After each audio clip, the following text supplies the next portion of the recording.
A continuación, os voy a presentar el método por descubrimiento. En primer lugar, es importante destacar por qué trabajar con este tipo de métodos. Pues bien, es una oportunidad para que los estudiantes, los niños y niñas, aprendan de manera más autónoma, centrándose así en el aprendizaje a través de sus propias experiencias con la realidad, las experiencias de otras personas, de los docentes que trabajarán con ellos en un futuro, etc.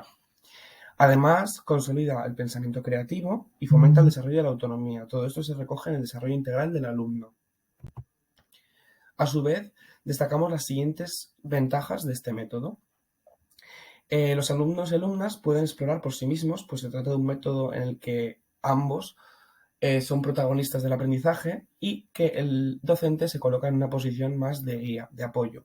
Además, se aprende a integrar conocimientos y a ser más proactivo.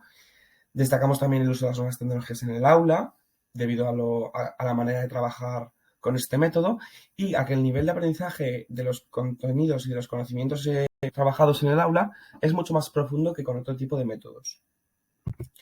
En cuanto a las desventajas, hay bastante polémica en cuanto a los grupos grandes, puesto que puede darse con más dificultad.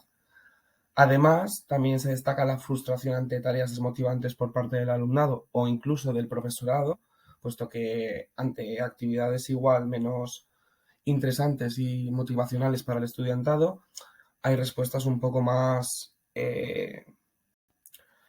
descalificadas de lo que nosotros creíamos. Y por último, destacamos también las dificultades entre los propios miembros del grupo, puesto que la relación estudiante-estudiante puede ser conflictiva debido a algún problema en el trabajo, etcétera. Pues este método, al emplear bastante el trabajo por grupos, eh, ocurre este tipo de desventajas.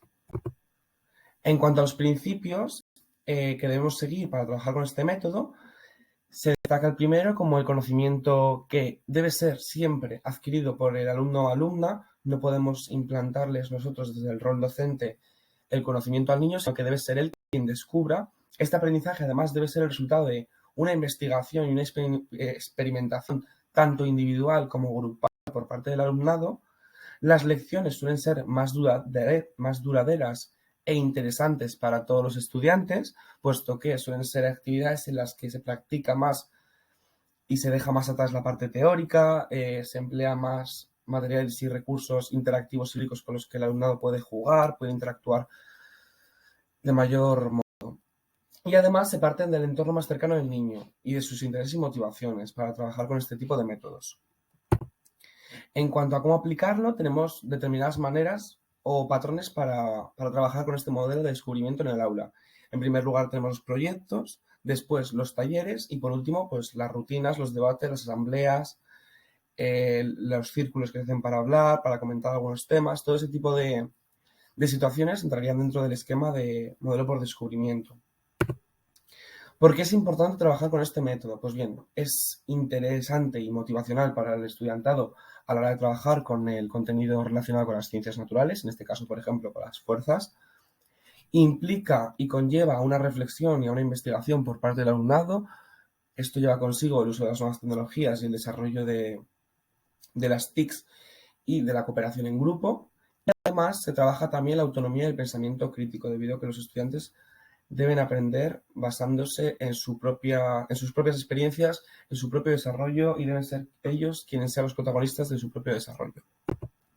Aquí podemos observar un modelo de esquema, más o menos, que recoge todo lo mencionado anteriormente, un poco lo más relevante. Se aprende por medio de la realidad y fomenta la autonomía.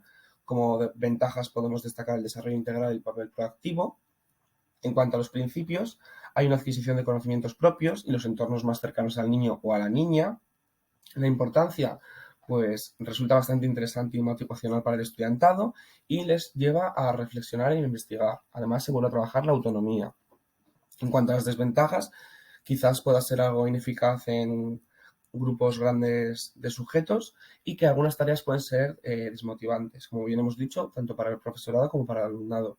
Y por último, que la aplicación o los pasos a seguir para trabajar en el aula puede ser mediante talleres, asambleas, debates o proyectos.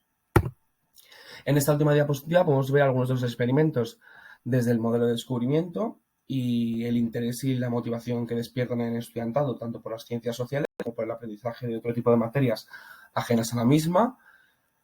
Y son 15 actividades para trabajar mediante experimentos en primaria, en todos los cursos, y en el otro lado podremos observar para trabajar 20 experimentos en ciencias sociales en preescolar y en primaria.